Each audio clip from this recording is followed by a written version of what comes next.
We are beginning the meeting shortly.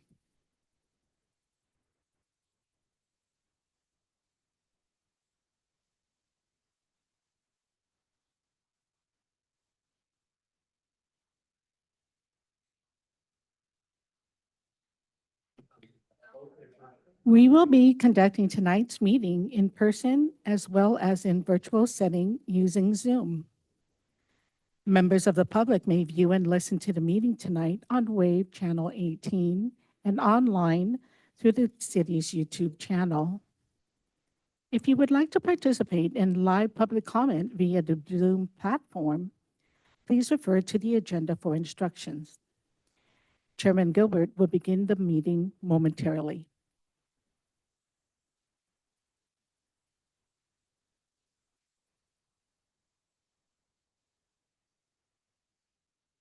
Good evening. I'd like to call to order the City of Lincoln Planning Commission meeting, regular meeting of June 18th, 2025. Item 2, let's have a roll call, please. Commissioner Hutchinson, Here. Commissioner Jackson, Here. Vice Chair Johnson, Here. Chairman Gilbert, Here. Commissioner Herzog, Jerry Johnson, and Manning are absent with notification. Thank you. Item 3 is the Pledge of Allegiance. I'll ask our city attorney to please help us get through that.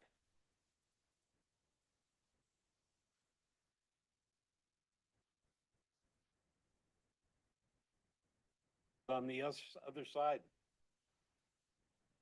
Flag of the United States of America and to the republic for which it stands, one nation, under God, indivisible, with liberty. Thank you. Item 4, agenda modifications. Do we have any modifications this evening? Thank you. Item 5, public comment on non-agenda items within the subject matter jurisdiction of the commission. Citizens may address the Planning Commission on any item on the agenda when the item is considered. Citizens wishing to speak may request to speak by raising your hand when requested to do so. This is an opportunity to speak on non-agenda items. Please limit your comments to 3 minutes. Secretary, do we have any hands raised or anybody in the chambers that wishes to speak?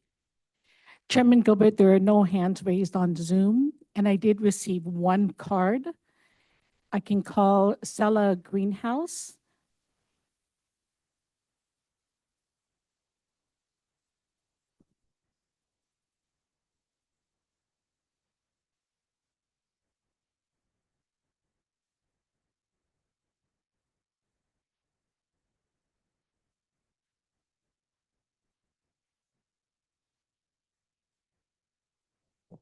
Hi, good evening, Planning Commissioners.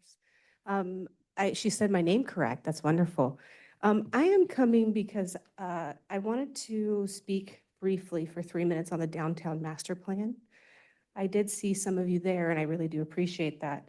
But there is an email that I sent to the planning team that was supposed to make it in time for the closeout, but I had the wrong email address. But I wanted to read those to you because I know that that's important to keep that master plan in the heart of your planning. So some of the questions that I asked in that email, I'm hoping that the planning team will get back to me and respond to those. But for example, one of them I did raise at that meeting was, can the residents of Lincoln unite against any future changes in downtown? And what forum is appropriate that we want to see no changes? An example, a comment was made, downtown is perfectly fine the way it is. Developers have ruined my town, and the so-called process has put us in another direction. And I don't like it. I like the small town feel. And I tell you because I took a great deal of notes at that meeting. The second question is, there are private owners, and the city appears to be unable to act to protect private property. Can this odds help our city equal out the rights for guests to downtown? residents and financial investors? And in theory, how can that be achieved in your professional opinion? Obviously asking Opticos, who we were contracting with. But some of the other questions I asked were in regards to, in their follow-up, do they believe this odds can aim the city in the right direction? And when was odds started? And what's the alternative? Is that bad? So really understanding a great deal about who came to that meeting, as well as all the notes that I took that I heard our residents say that came. So I didn't get a chance to put them up on the board for Opticos, but I know that I captured the things that I heard. And the most important thing is I truly was not trusting. And so I sat in and I observed. And I want you to know that the team Opticos that was there did a very good job that they could to capture the information. And the downtown planning ideas are coming forward with are good. But we need more than a fraction of opinions before we make big changes in our downtown. So I really appreciate, no, I don't have any appreciation for what's been done. I just hope that as we go forward, we really take a look at how that heart of downtown is going to affect overall. I'll keep sharing my information as we go forward. Thank you. Thank you for your comments. Is there anyone else that we have to speak during public? I did not receive any more cards, and I do not see any hands raised in the room. Okay, thank you. Item 6, informational items from staff. Does staff have any informational items for us this evening? No, Mr. Chair, we do not. Okay, thank you. Item 7, disclosure of ex parte communications. Do any of my fellow commissioners have any communications to disclose? Nothing here? No. Just received an email from Mr. Tony Fragy offering his availability if I had any questions. So just a brief exchange that I was good at the moment, but appreciated him reaching out. Thank you. And I also received the communications. I think maybe all of the commissioners did. And I responded to Tony that we look forward to reviewing the project that he's involved with this evening, which is on our agenda. Thank you. Item 8, consent calendar. All matters on the consent calendar are considered routine business and will be enacted by one motion. There will be no separate discussion of these items unless a request to remove a specific item for separate action is received. Any items removed will be considered after the remainder of the consent agenda. Do any of my colleagues wish to remove an item from the consent agenda? If not, may I please have a motion and a second? Move to approve. I'll second. I have a motion and a second. Roll call necessary or voice? All those in favor, please say aye. Aye. Opposed? Abstention? Motion passes 4-0-3.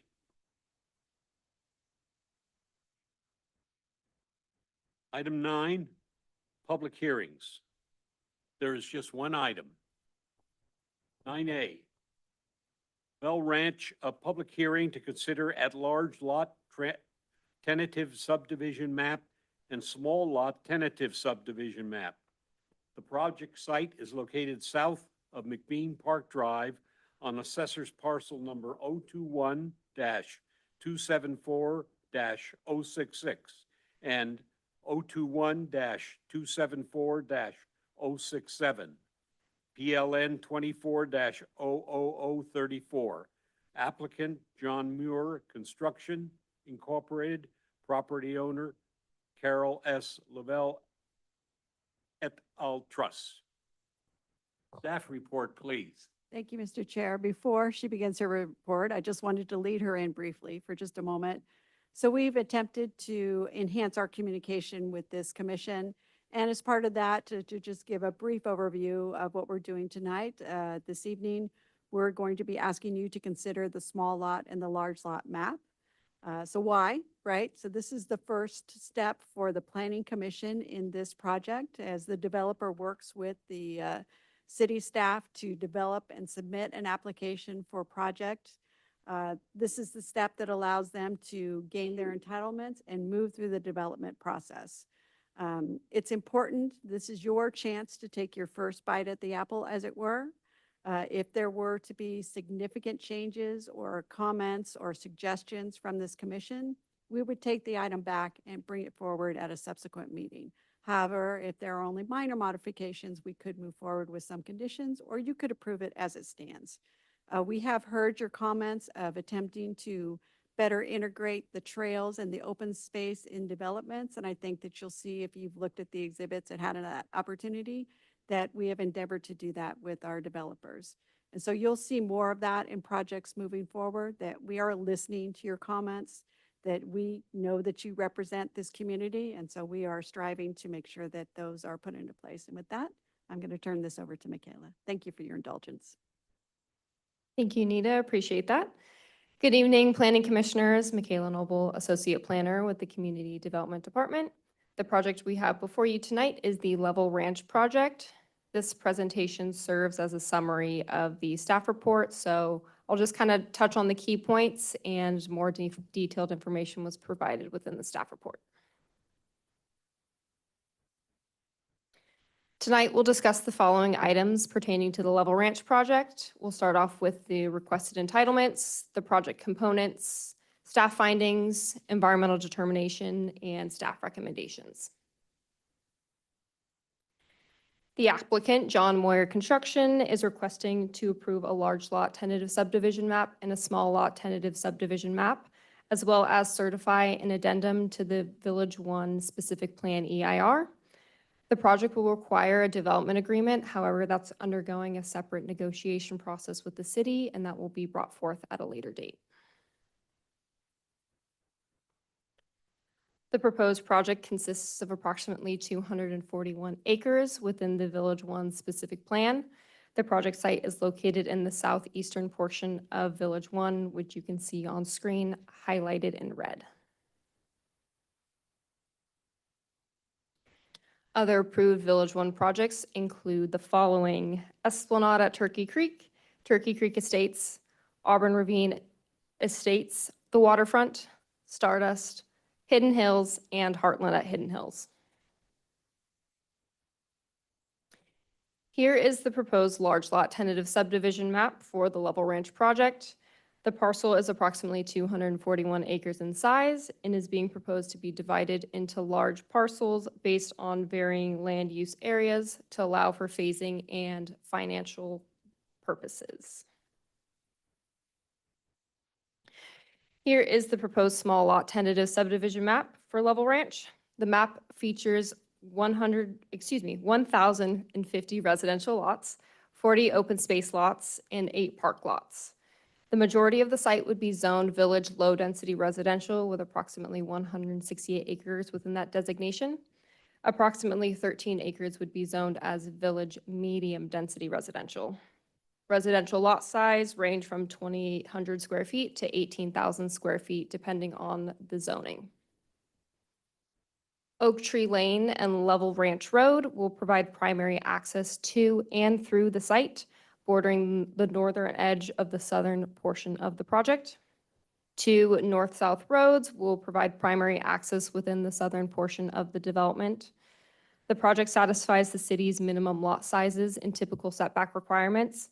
All lots backing up to county lands are required to be subject to higher lot dimension minimums and increased setbacks in order to create a buffer between city development and rural county lands. With this map, the applicant has provided alternative site layouts within. The first one involves 2 cul-de-sacs within the southeastern portion of the project to provide access to parcels to the east. And the second alternative layout is the street connection in the north that would connect the medium density parcel to the property adjacent. The project would be developed in 3 phases from west to east. The proposed project provides for 923 village low-density residential units and 127 village medium-density residential units for a total of 1,050 units.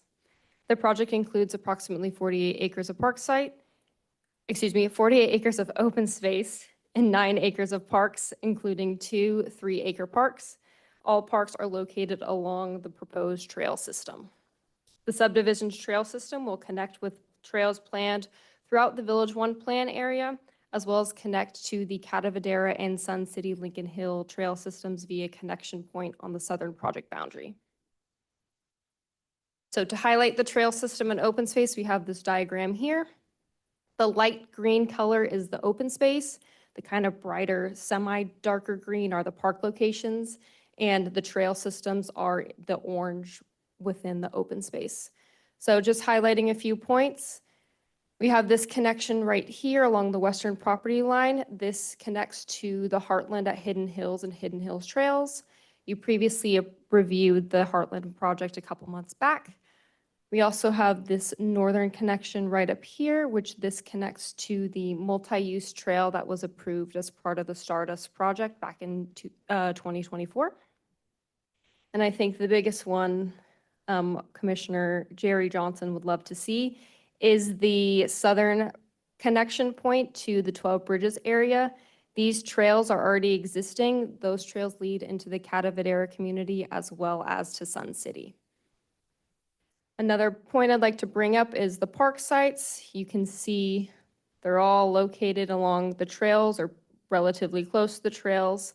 I like to think of it as a big park connected through trails, and you can kind of pick and choose your adventure throughout the way and get a nice view through the open space while you're traversing that site. It really is a great site out there. I will say the oak trees are magnificent. A lot of them are going to be preserved within that open space, so it'll be a really great project if it's approved. As illustrated by the table above, the acreage for each land use would vary slightly from the adopted specific plan. A couple key notes. There is a reduction in the low-density residential land use where they're not building out to full potential, and the increase in open space and park acreage as well. Staff analyzed the proposed entitlement requests and concluded that they're consistent with the goals, policies, and intent of the city's general plan, the adopted Village 1 specific plan and general development plan, and the city's subdivision ordinance.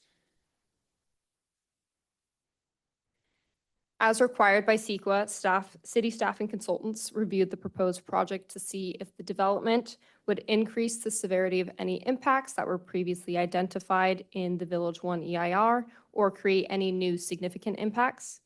Because Level Ranch would not increase the population of the specific plan beyond the levels identified in the previously adopted EIR and specific plan, impacts in the area related to population growth, which include vehicle miles traveled, traffic noise, vehicle emissions, those would remain relatively unchanged. Excuse me. Yeah. For the edification of the public that's here, the first time you use an acronym, EIR, et cetera, would you say what that is so that the public understands? Because they're probably not familiar with all of the things that we're all used to hearing, and it's part of our vocabulary, Sure. but maybe not in theirs. Sure, just to kind of go back, CEQA is California Environmental Quality Act. EIR is Environmental Impact Report. Thank you. Of course. Just to continue, as previously shown in the table for the land use acreages, the project would increase the amount of open space assumed for the Level Ranch project, which would result in a reduction in the impacts associated with ground disturbance. Furthermore, Level Ranch will need to implement all of the applicable mitigation measures that are identified in the EIR's mitigation monitoring plan. All of this is documented within the addendum that was provided as part of the project and attached with the staff report. Because the project would not create any new significant impacts or make any impacts more severe, we concluded that the Village 1 EIR adequately addresses the Level Ranch project. City staff has prepared draft conditions of approval for the large lot and small lot tentative subdivision maps to ensure orderly and timely implementation of the project. Standard and project-specific conditions have been applied.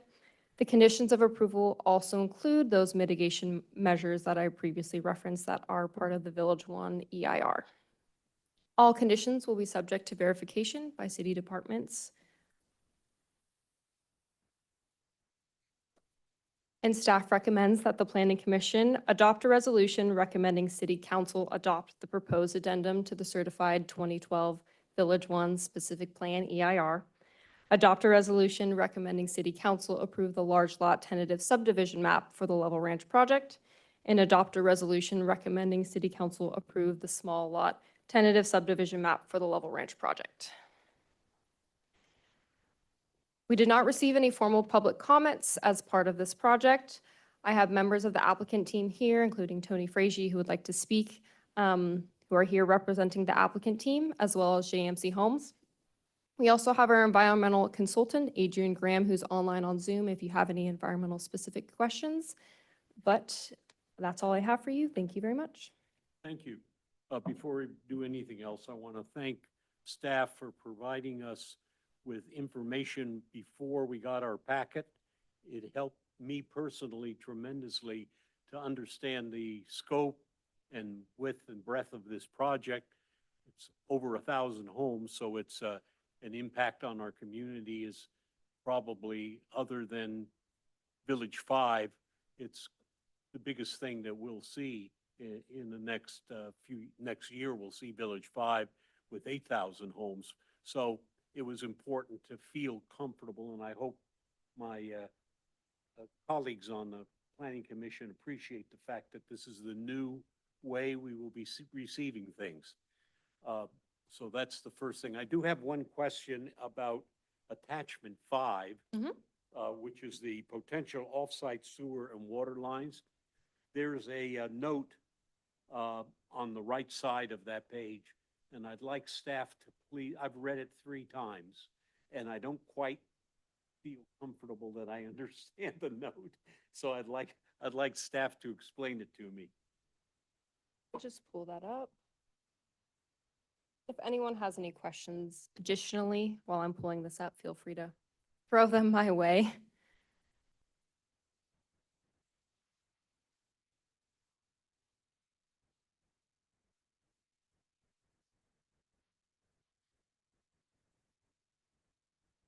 Okay. So the note regarding the lift station?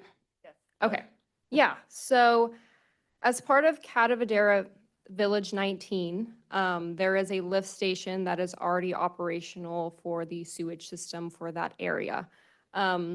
Ideally, the city doesn't like to use lift stations. They would rather have gravity sewer, and Vin can correct me if I'm wrong as our city engineer. We typically don't like to use a lift station, so with this project, there is the potential for the opportunity to connect the Level Ranch sewer lines with the lift station and essentially decommission that lift station. Anything else to add? Yes, good evening, Chairperson Gilbert and Planning Commissioners. Michaela is absolutely correct. From a maintenance operations standpoint, especially with our Public Works Department, the preference is have all, sewer well design and flow by gravity.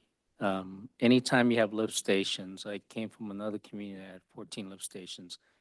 Not only is there ongoing maintenance costs with electricity, but staffing and maintenance and deragging. If there's an opportunity to optimize our existing infrastructure with new development, we certainly would like to take advantage of that. How many lift stations do we have today? I don't know the exact number, to be honest with you. I know we have 9 or 10. We're in the process of updating our water and sewer master plan.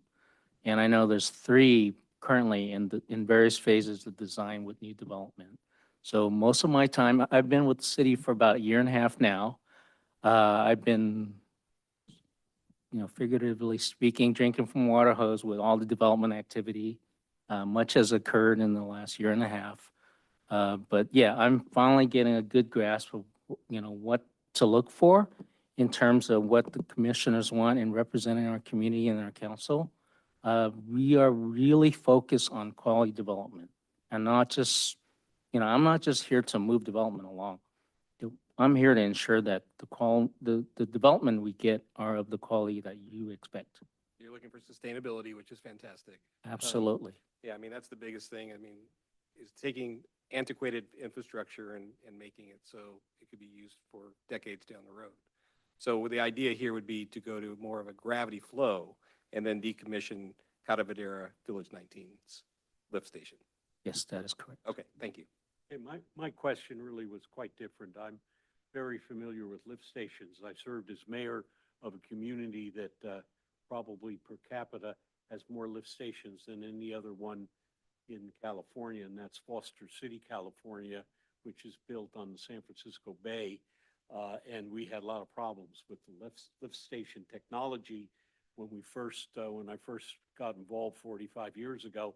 They did improve it, but there are concerns with lift stations today.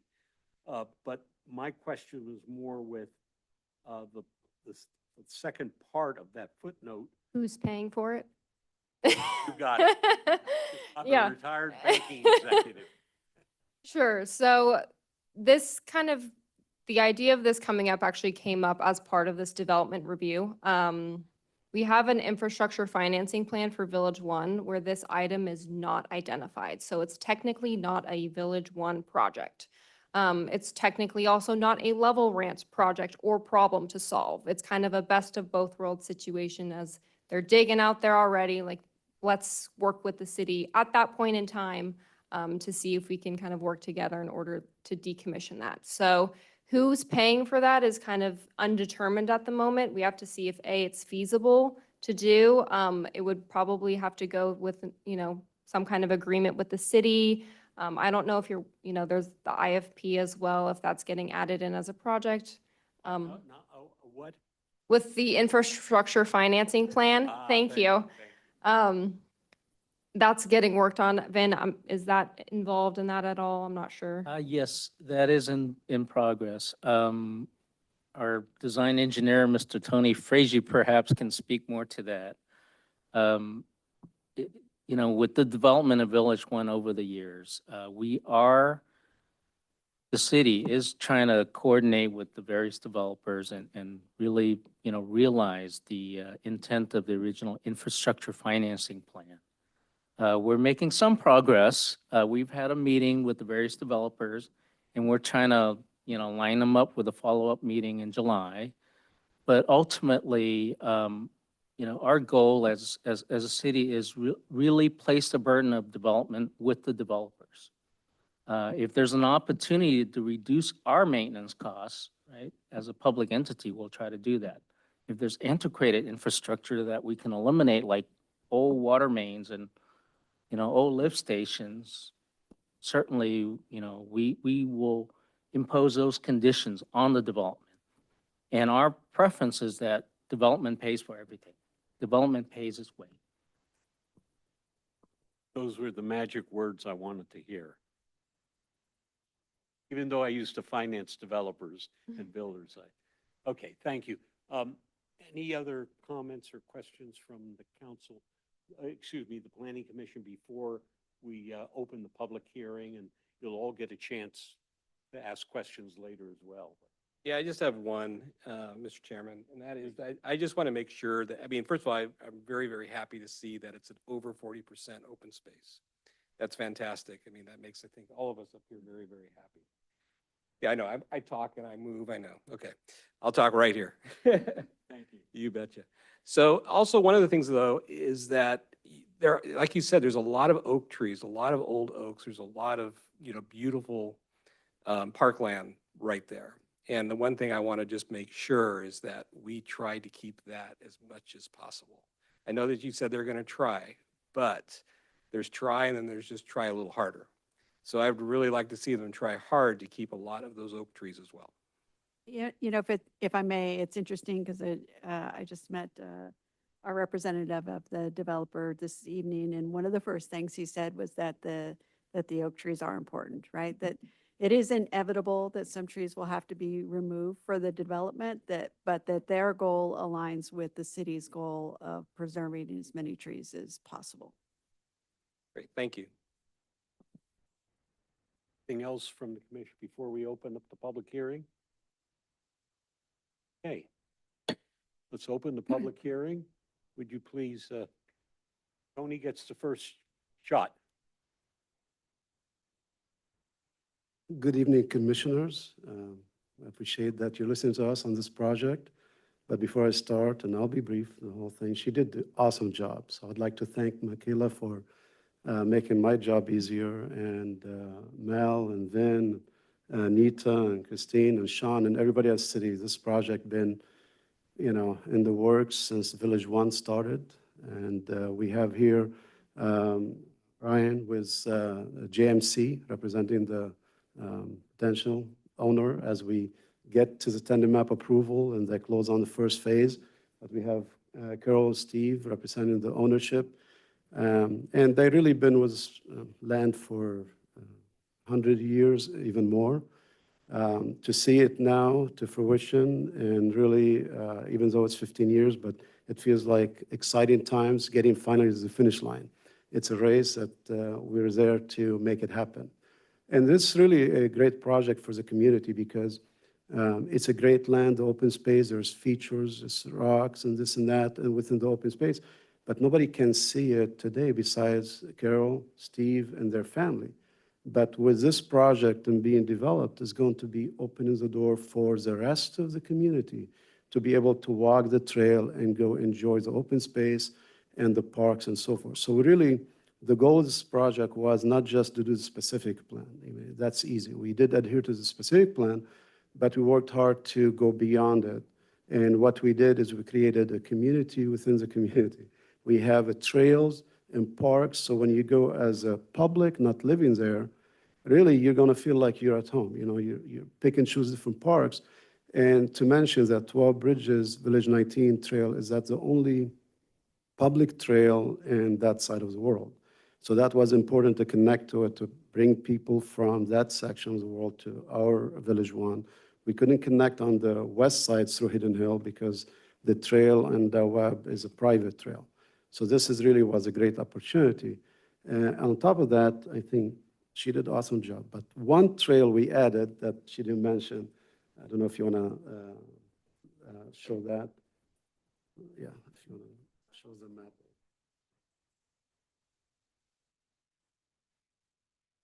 It's far away on that board. So.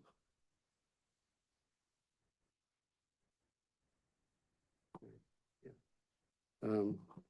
Let's see.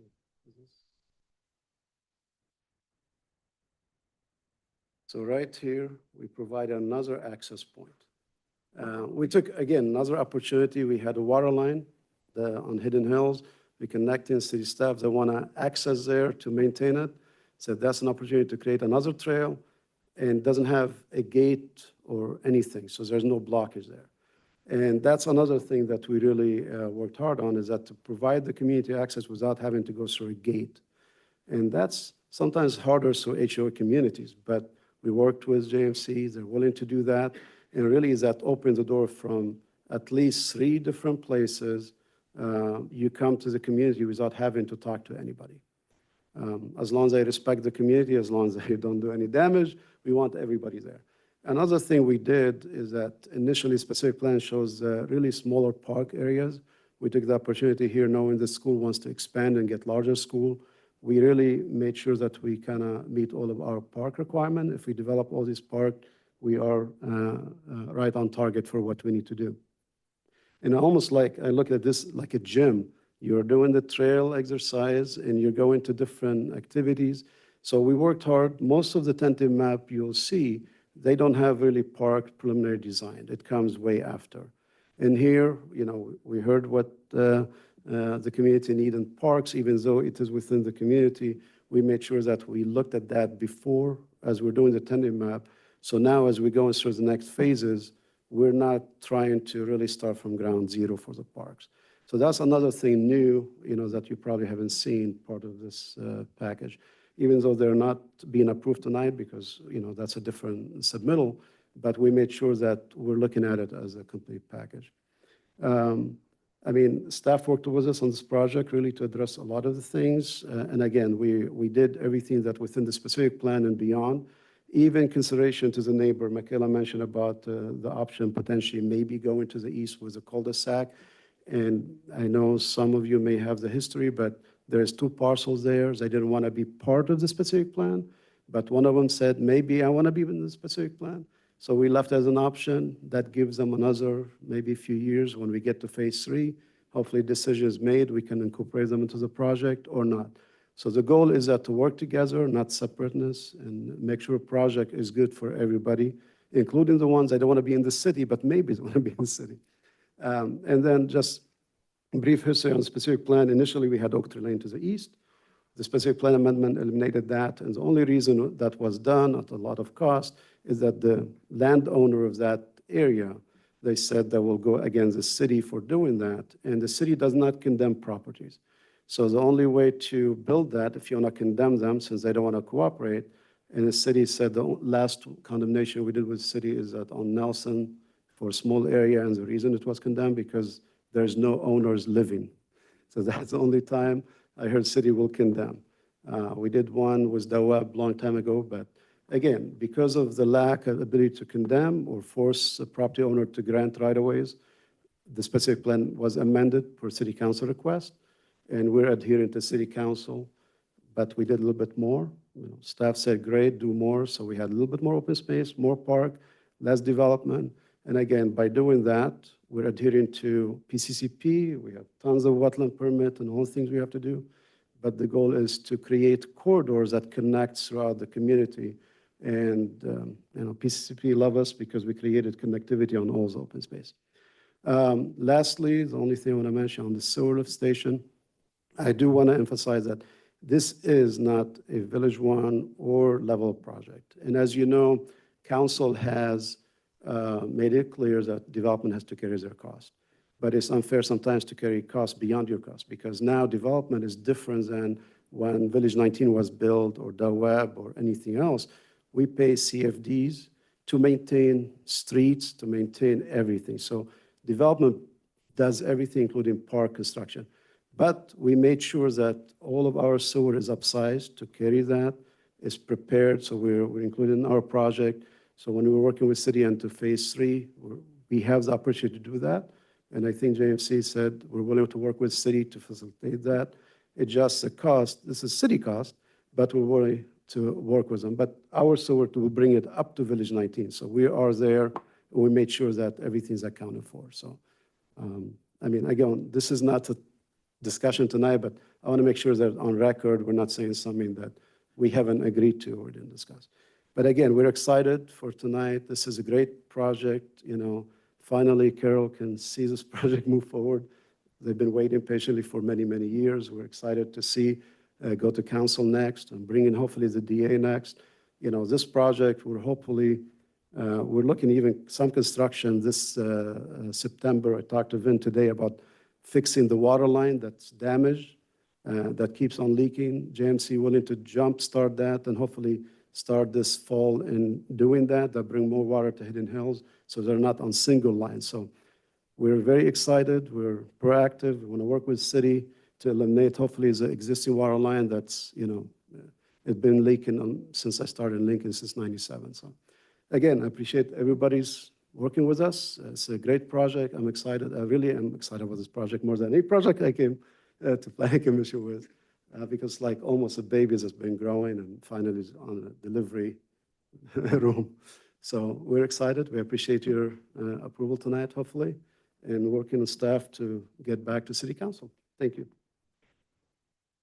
Next time, I know you'll be on future projects, no acronyms for the public's. We knew you, we understood you, but I'd like the public to be able to understand you.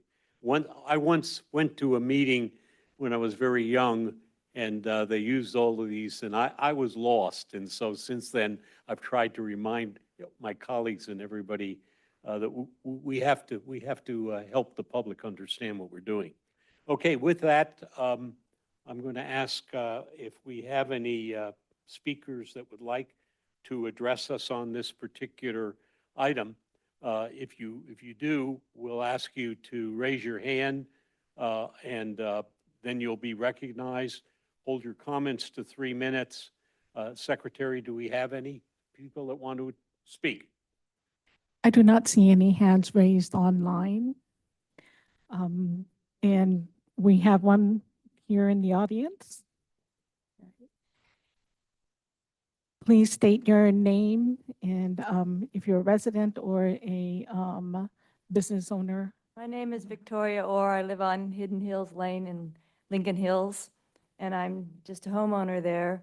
Sounds like this project's going through, but I'll just say my piece anyway. Obviously, the retired senior members of Hidden Hills, over 55 community don't want the project because we live there and we don't want a bunch of houses behind us, but it sounds like it's going to go through anyway. It's just, the lady here says, there's no impact. Well, there is impact. Highway 65 already has way too much traffic on it. You can barely drive on it. You get in traffic all the time. Sierra College Boulevard is getting more and more traffic on it. They're building houses at Turkey Creek, and it's getting backed up.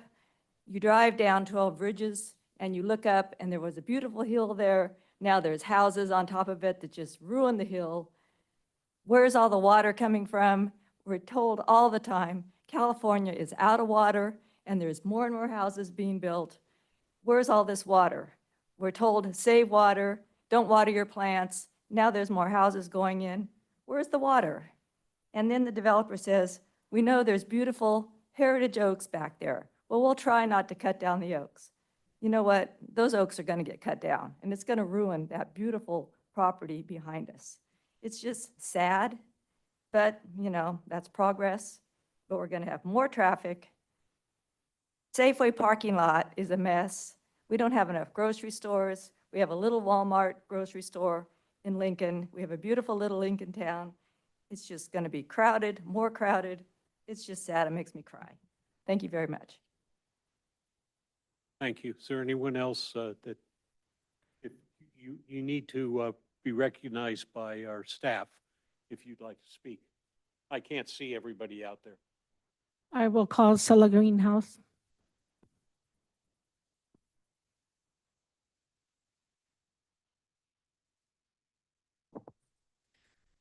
Hi, I do appreciate the previous residents' comments and that she came to speak those. A few things that I wrote down as it was being presented by the staff was nearest grocery stores.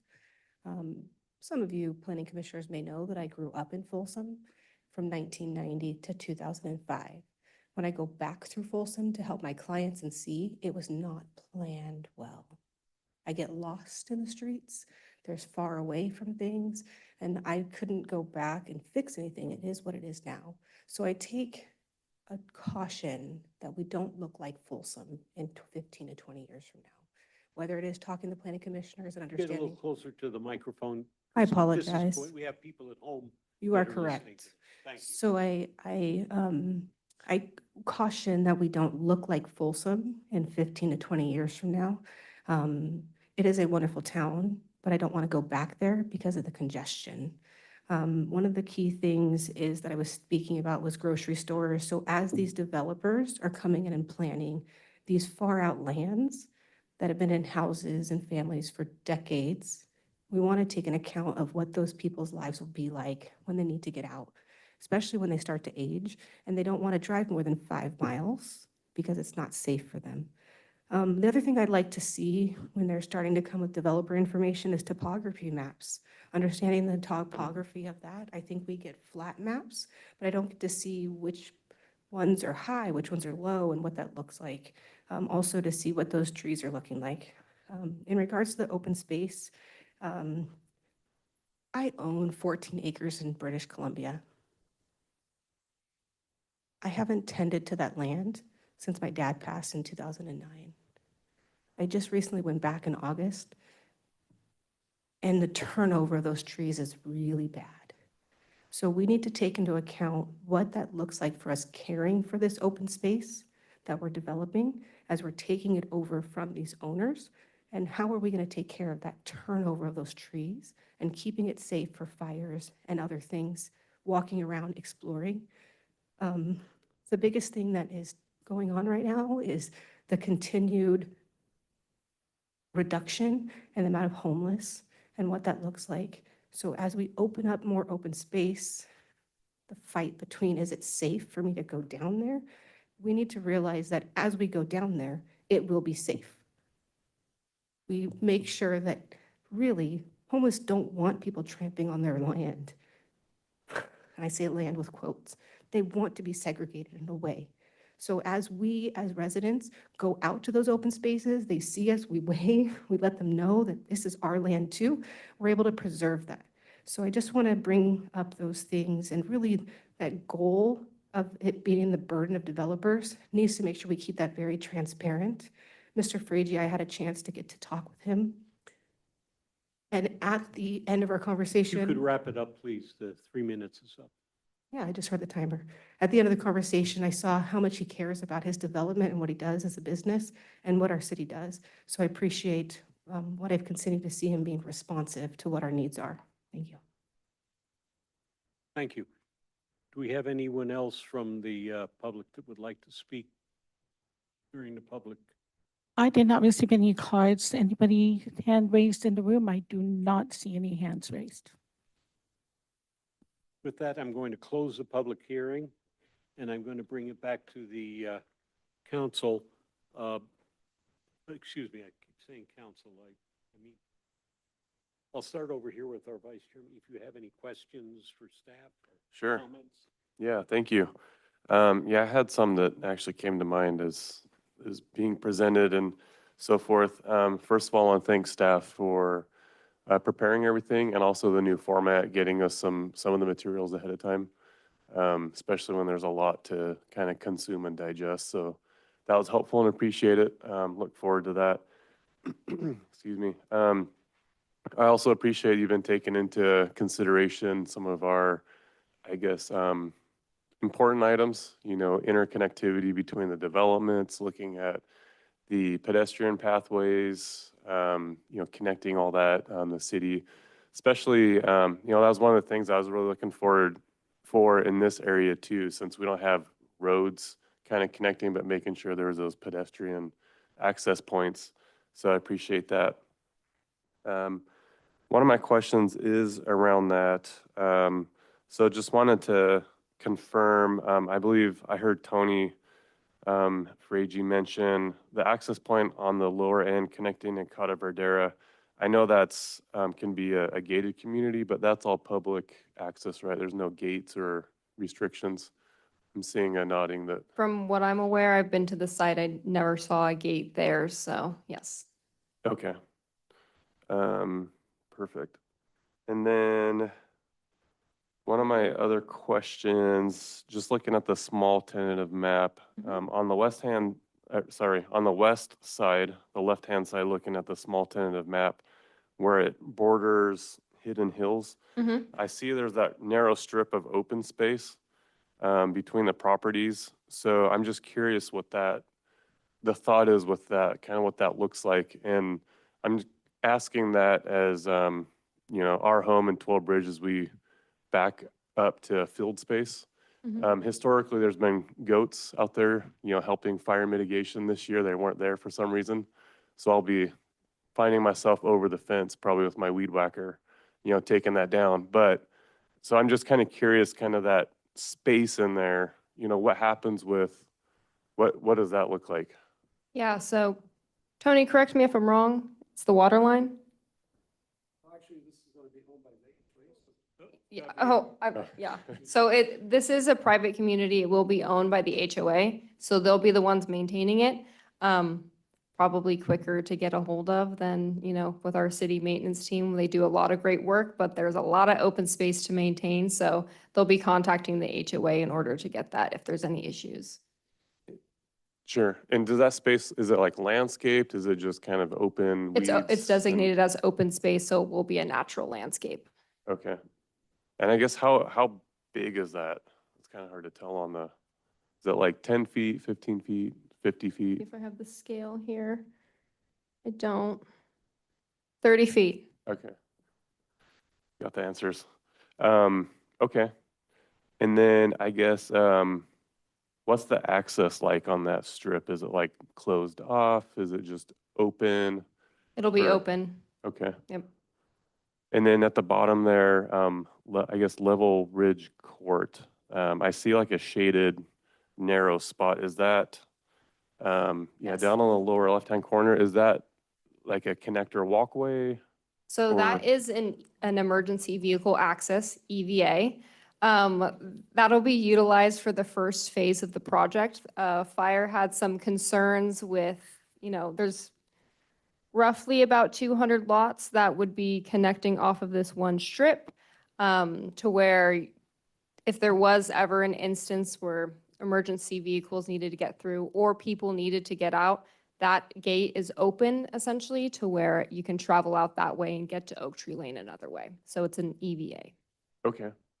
So along with that, there's going to be a gate there for emergency access. Is it going to be open for pedestrians to go through there? That is not a connection point. It's only utilized by our fire services. It Okay. will be open during the first phase. It's as part of the conditions of approval, but it will be closed and only accessible by our fire services. Okay. And I'm just curious, was that I guess, a conscious decision to make it closed off for any particular reason, or? Yeah, so there are two HOAs, two different HOAs, and trying to get an agreement between two HOAs of road maintenance and whatever it may be of whoever's traveling through there, wasn't necessarily feasible. So we were able to get just the temporary access for phase one, but it was closed off. Okay. So yes, there were discussions with city staff, and we wanted that, and ideally for connectivity, that would have been the best case scenario. But because we have two private residential subdivisions next to each other governed by different bodies, it was not possible. Okay. So it sounds like there wasn't an agreement between the two. Correct. Correct. Okay. I would have loved to see that open just to give some connectivity through there. Mhm. For people traveling that way versus having to go, I guess they kind of go up further and around. So I guess I'd like to encourage the two parties, if it's possible, to come to some kind of agreement just to have at least allow pedestrian traffic through there. I know cars probably won't be going through. Let's see. Okay, so then the open space, from what I heard, the HOA is going to be in charge of maintaining that, Correct. or Correct. maintaining, I guess, making sure within open space parameters. Okay. Let's see. And I heard Mr. Frazee say, one of my questions was, anticipated timing to start phase one, but it sounds like the fall. Gonna start working on that. The sooner the better, I'm sure Okay. that's the developer's intent. Okay, perfect. I did have some questions, kind of traffic wise. I know we're all feeling the kind of pinch on Sierra College Boulevard, Highway 65, being a daily commuter myself to Sacramento. And I know that's becoming more and more of a reason when I talk to people why they don't want to move to Lincoln is because of the traffic concerns. So I feel like that's starting to negatively more and more impact our community and growth. So I'm just curious, I know it's not within this, but are there discussions with the county, the state, I don't know, to help with some of those issues? Because I know this is going to just add, all development we continue doing is going to add, but I'm just curious if there's been any conversations around that. I'll defer to Especially, Vin on that. especially Sierra College Boulevard, I know, is getting a lot of attention. I'll answer that question for you. So we had a ballot measure that failed. Under the law, nothing will be done for several years, period. Mm-hmm. That's not what we want. But that's the reality. So we're going to live with the road infrastructure we have for a while. Yeah, and yeah, I understand that too. In California, we pay tons of taxes. Not necessarily looking to pay more taxes, but I don't know if there's any creative. I have to believe there's creative ways out there than just raising taxes. So I'm just curious if there's been any conversations or anything about that. Yeah, so we we are in continued conversations with the county to partner with them to determine what solutions are available. And in fact, the city did have a joint application for a grant project that would have helped ease some of that traffic flow for the off-ramp onto 65, which was not granted to SICOG. So we are continuing to explore every avenue available to us constantly, and in communications with the county about Sierra Boulevard to help ensure that is a safe path of travel as it exists now. So yeah, we are continually looking. Okay, That's not really part of the consideration or approval of this project. That is not, no. right. And I understand that. I just also understand adding homes contributes to that surrounding area. The other question I had was the oak trees. I'm glad to hear we're going to preserve as many as we can. And then I just want to be reminded, is there still the oak tree, I guess, fee for, and then, Correct. yeah, just, I thought it might be helpful just to kind of restate that, just for public knowledge, what that is and then what it goes into or helps fund. Sure. So it's kind of a two-parter. We have our city ordinance, our city oak tree ordinance, which essentially for the width of the tree, that you're cutting down, and if it's a healthy tree, you're charged $150 per inch, to where those funds are calculated and put into a pot to essentially preserve other oak trees or plant oak trees or, whatever the opportunity comes about. However, we have another process which is separate, which is through the Placer County Conservation Program, PCCP, where they calculate oak tree mitigation a little differently. We do it by tree, they do it by land conversion and essentially kind of the habitat that's being impacted. So it's a different calculation and a different formula, but it takes into consideration not just the tree, but the habitat and the ecosystem that it's creating within the tree and surrounding the tree. Okay. All right. Yeah, thanks for explaining that. That's all I have. Thank you. Whoever wants to go first. I will, if I might, just to follow up a little bit, Eric, with your question. Yesterday, the city has an active community outreach. And yesterday, we had the mayor speaking at Sun City, and she was talking about the goals and objectives since she got onto the council and, what was positive and what has happened. And she did talk about traffic mitigation. She did talk about the much-needed signal there at Sierra College, those types of things. And so that was really positive, especially the outreach that they have with the county. And I know it does not affect this particular project.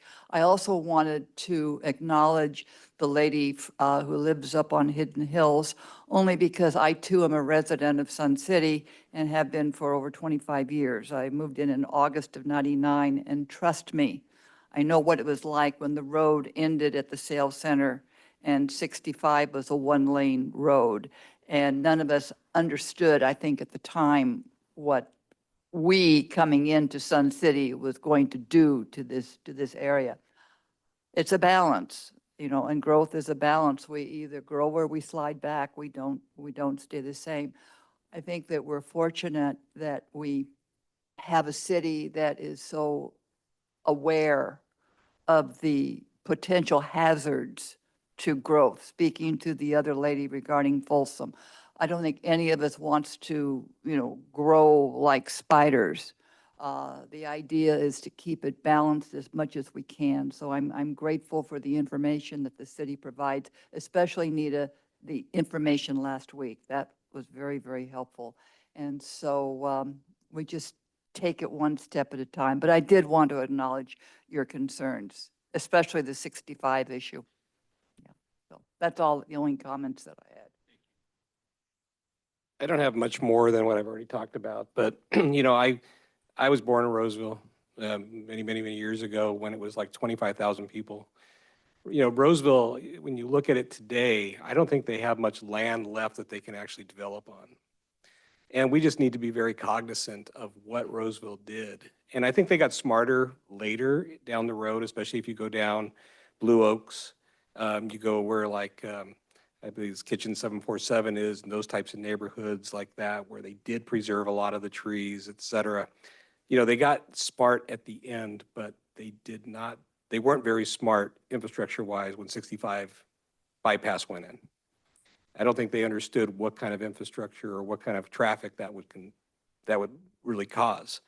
So, you know, I think as we continue to look at these projects and we continue to look at our growth, and growth is going to be important for us because we definitely need tax revenues.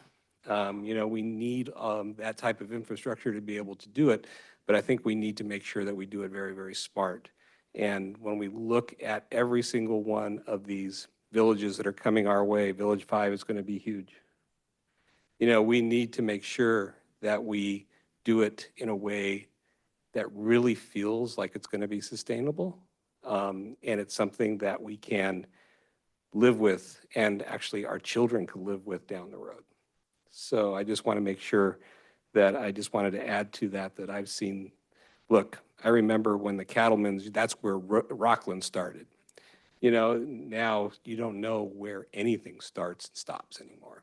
So anyway, that's all I have, Mr. Chairman. Thank you. Thank you. I'd like to make a comment now that, just for the edification of the public. When I got elected to the city council in 2012, family that owns the property invited me out because there were some other problems there. And I toured the property in a four-wheel drive vehicle up and down hills and into valleys and whatever. And I very quickly understood what they were concerned about, which were different issues then. And we were able to address those issues to their liking, and we found mutual ground where we could solve them. Everyone should understand that by the time a project comes to us, and if it were to be approved tonight, shortly after this, it will go to the city council. And if they approve it, shortly after that, the shovel goes in the ground for the infrastructure, et cetera, and 6 months, a year, whatever, depending upon the timing and financing, homes are going to be built and whatever, and they'll be built.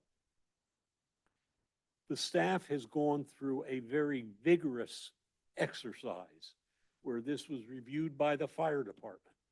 It was reviewed by the police department. It was reviewed by the city manager's department. It's, of course, reviewed in detail by our planning staff, who coordinates this whole effort. And it's not today, what you see in this plan is not what was first proposed. It's been massaged, it's been changed, it's been improved in many, many ways.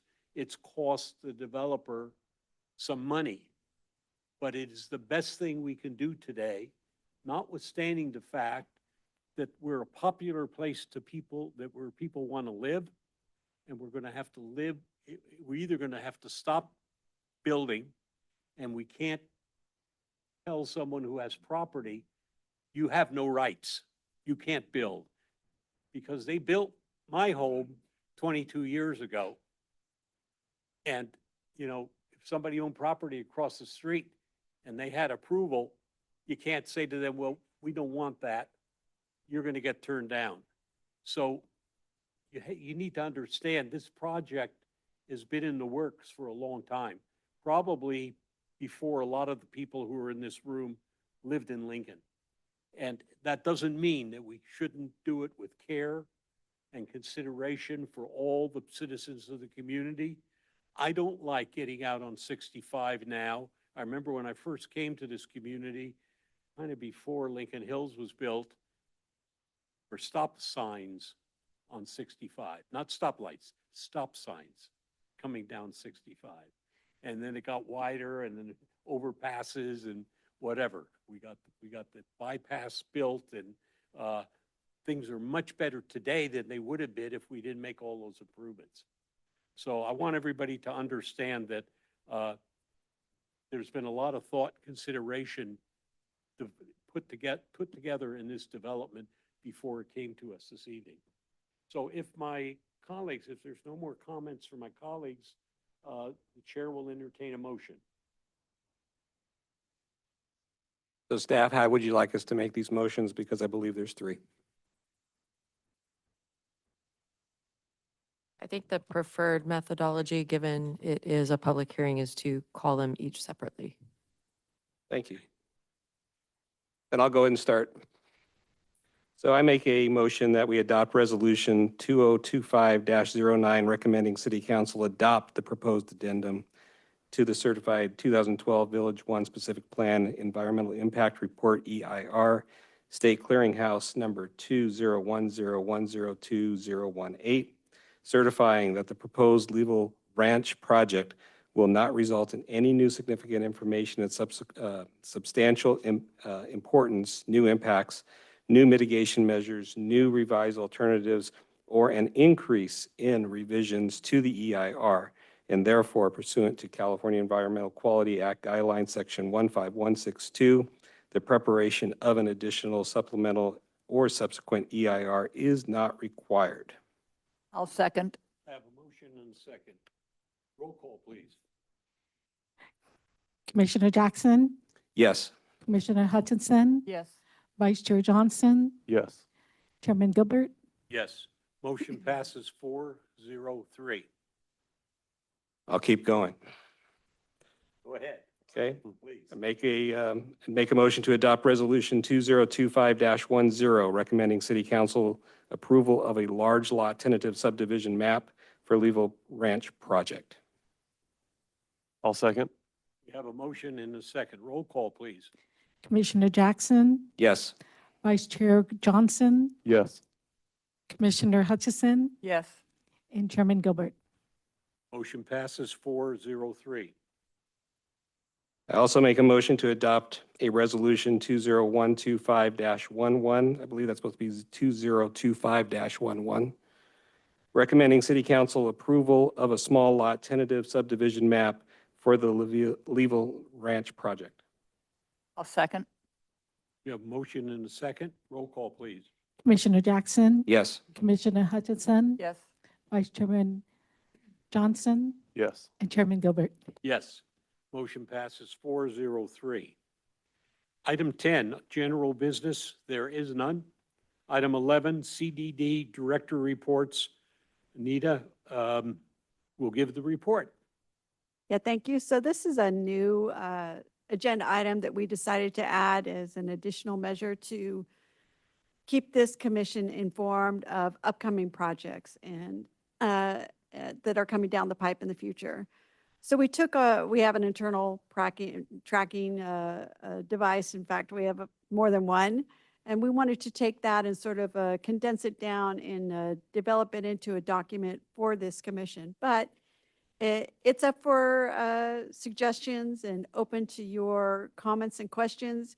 It really is just a broad shot of the projects that are coming down the pipeline in the various areas. It also gives you an idea of where they are, what stage they're at, and what's next for them. But so we encourage you to take a look at that and hope that you will provide us with some feedback and your opinions about it. Thank you very much, and I appreciated the opportunity to meet with you and share my thoughts. And I guess some of the other commissioners had the same thoughts. Yes. Because I see things coming out very quickly that are going to make it easier for us to look at projects. Because if we, in the past, we've gotten it all at one time, 3 days before the meeting, over the weekend, which for those of my fellow commissioners, they want to spend a little time with their family or whatever. It doesn't leave a lot of time to review the package, but this time on this project, we got it ahead of time and we had plenty of time to research, consider the project, speak to staff, whatever we wanted to do. So it was a very positive experience this time, and I want to thank you for the changes. With that, I'm sorry, Chairman Gilbert, if on the reports. If we can also, Mel, would you like to introduce Thomas? Well, yeah, if I may, more good news for tonight. We have a new staff after a long vacancy. Tom Krushank over there, a new associate planner. So he's from New Mexico, Texas. 7 years in the field of landscaping / structural engineer, but also relevant field in planning. So very useful skills and very translatable to planning. So this is his second week. So he's already getting projects. So you'll be seeing him pretty soon. So Very good. yeah. Welcome. Thank you. Thank you for joining us. Okay, anything else from staff? That's all for me. Thank you. Thank you. Commissioner comments, we'll start down this end if you have any. And no comments at this time. Thank you. No comment. I have a quick one. So, as I mentioned last month, the fitness court was completed, at Foskett Ranch. So possibly some have, seen it. I know people are using it already. I've been working with the city, about finding a good date to do a launch event, kind of a celebration, for about an hour, ribbon cutting. And sounds like we got a date of, I believe it was Tuesday or Wednesday, July 8th, at 8 a.m. So we're going to work on a press release and getting information out to the community, but just wanted to bring that up here as well. I think that's going to be a great addition to the community, and I'm glad to see, more parks and opportunities for public health and, focusing on getting outside and exercising is, continue to be incorporated in the city. So just want to put that invitation out there. We're looking at July 8th at 8 a.m. before it gets too hot, because it is in the middle of the summer. So just keep an eye out for that. Thanks. I'd like to take this opportunity to say this is the biggest public attendance at a planning commission meeting in quite some time. And I want to thank all of you for giving up your time to come here. And for those of you who gave us your input on what's going on in the city or projects, we appreciate it very much. If it's not on our agenda, some people spoke about things that were not on our agenda. We're not allowed under the law to comment or consider that. It has to come on our agenda in a very formal way for us to consider it or discuss it. But we do appreciate your comments. Doesn't mean we ignored you. It just means that we have to keep our comments to ourselves at the meeting. With that, I will adjourn the meeting. Thank you all for attending.